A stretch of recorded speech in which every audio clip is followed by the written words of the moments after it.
magacaygu waa abwaan cabdisamed axmed daahir xuseen oo ka tirsan ciidanka korkor ururka 7aad waxaan ka tirina ka soo gudbinayaa tix gobol oo ku saabsan ciidamada calan wada buluug oo noo saaran xuduudaha xidigta iyo cadayda oo shanta cirif tilmaantana dhexda kaga camilan tahay kuwa laga cabsoodiyo ciidankii dalkaan nahay ciidii iyo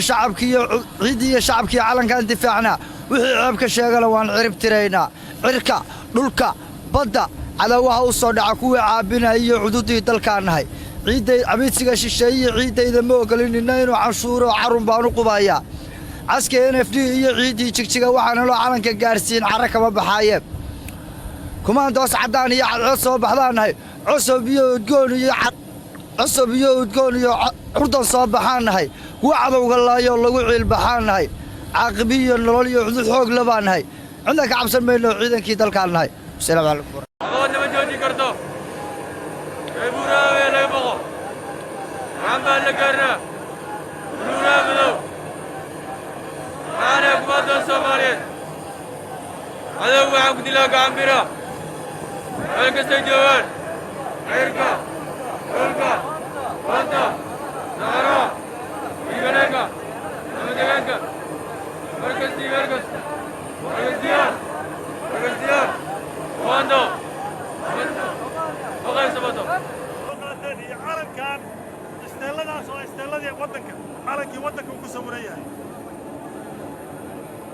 qabiil dadkaan oo qurux badan meel isugu keeni karaa ma jiro oo sidaa u labisan qarannimaa isu keeni karta qarannimadaas hoosa uga dhicinina aad ku soo daabarteen annaguna waxaannu idinka ballan qaadaynaa haddii ilaahay yidhaahdo haddii aad waddadaa ku joogtaan qarannimada xuquuqdiinna qarannimo inaan ilaalino insha allahu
waa ciidan qaran waxay ku noqdeen markii hore oo la qorahayay waxaa loo qoray si qarannimo ah waxaa loo qaybiyey deegaamada Soomaaliya ay ka kooban tahay waxaa lagu qoray saf dherarkooda cabbirkooda caafimaadkooda saf baa lagu qoray sidii loo qori jiray barigii lixdamaadkii toddobaatameeyadii ilaa siddeetameeyadii sidii loo qori jiray ciidamadii Soomaaliya ayaan u qorray kadibna waxay soo qaateen tababar aad arkaysaan muuqaalkooda iyo habdhiskoodu inuu ka turjumayo tababarkii ay soo qaateen qaabkaasaannu idiin soo dhowaynay waxaan u sheegaynaa shacabka Soomaaliyeed ciidamada gorgor waa ciidan aad isku hallayn kartaan waa ciidan shacabka Soomaaliyeed ku hurdi karo waa ciidan garanaya xuquuqda shacabka Soomaaliyeed ay ku leeyihiin in la dhowro midka jiran in la dhowro hooyada waayeelka ah in gabadha la dhowro in odayga la dhowro in ganacsiga la dhowro in cadowga la iska ilaaliyo oo cadowga dharbaaxa kulul lagu dhufto ciidan u tababaran weeye ku dheeraan maayo wasalaamu calaykum waraxmatullaahi wabarakaatu